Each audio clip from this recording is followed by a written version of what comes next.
पालना गरी आफ्नो घरभित्र सुरक्षित भएर बसिदिनु हुन विनम्र अनुरोध गर्दछौँ।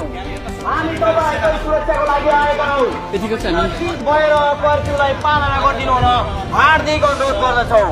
यदि कर्फ्युलाई नमाने बाहिर निस्किने, कसरी गर्ने, भिड जम्मा गर्ने गरेको पाइएमा नेपाल सरकारको ऐन कानुन अनुसार कारबाहीको भागीदार हुनुपर्छ। धन्यवाद।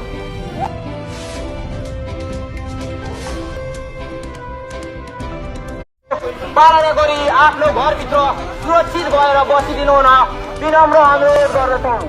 हामी तपाईहरुको सुरक्षाको लागि आएका हौँ। सुरक्षित भएर कर्फ्युलाई पालना गरिदिनु हुन हार्दिक अनुरोध गर्दछौँ।